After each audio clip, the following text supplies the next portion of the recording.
আজকে তোরা SSC pass করছো, তোদেরকে আজকে অনেকগুলো দামি দামি কথা বলবো, তোরা মনোযোগ দিয়ে শুনবি।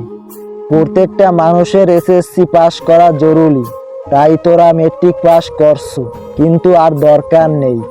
জেনারেল লাইনে বিএ এমএ পাস করে জীবনের কিছু করতে পারবি না। তোমার বাপের যদি 8-10 লাখ টাকা থাকে, তাহলে আজ থেকে শুরু করো ড্রাইভিং, না হয় ইলেকট্রনিক, না হয় এসি ফ্রিজের কাজ, আর না হয় পাইপ লাইনের কাম। এইগুলো কাজ খুব মনোযোগ দিয়ে 1 বছরের ভিতর শিখে ফেলবে, আর এর মধ্যে পাসপোর্ট করে থুবে। তারপর ভালো এজেন্স পেলে ইউরোপ মহাদেশে চলে যাবে। বিদেশে যদি তোরা দক্ষ হয়ে যেতে পারিস, তাহলে লাখ লাখ টাকা কামাই করা কোনো ব্যাপারই না। আর যদি বিদেশে যাওয়ার না ইচ্ছে থাকে, তাহলে আপনি অটোমোবাইলের কাজ শিখেন। অটোমোবাইলের কাজে কি যে দাম, যাদের দোকান আছে তারাই বোঝে। আর তোমাদের মধ্যে যার বাবার জমি আছে, তাদের কোনো বিদেশে যাওয়ার দরকার নেই। তুমি তোমার বাপের কাছ থেকে কষ্টমষ্ট করে 2 লাখ টাকা নিয়ে গরু খামার দাও। তারপর তুমি দেখবা তোমার বন্ধুরা ইন্টারমিডিয়েট পাশ করে বের হতে হতে তোমার বিশাল একটা গরুর ফার্ম হয়ে গেছে। যার খামারে 15 থেকে 20টা গরু থাকে, তার মাসে লাখ টাকা ইনকাম করা কোনো ব্যাপারই না।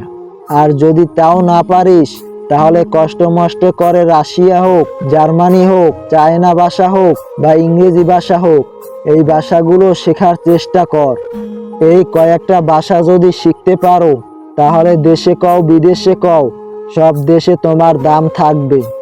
আর তুমি যদি 2 ভাষা হিসেবে কাজ করো, তাহলে মেলা টাকা বেতন পাবে।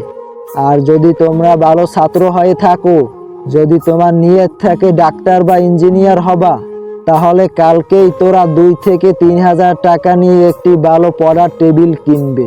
পড়ার টেবিল কেনার পর তোমাদের হাতে যে মোবাইলটা আছে, সেই মোবাইলটি পায়খানায় ফেলে দিয়ে আসবে। তারপর কোমরে গামছা বেঁধে পড়া শুরু করবে। হয় ইঞ্জিনিয়ার, না হয় ডাক্তার, যে কোনো একটা হবেই হবে। ডিপ্লোমা পাশ করে কোনো লাভ নেই।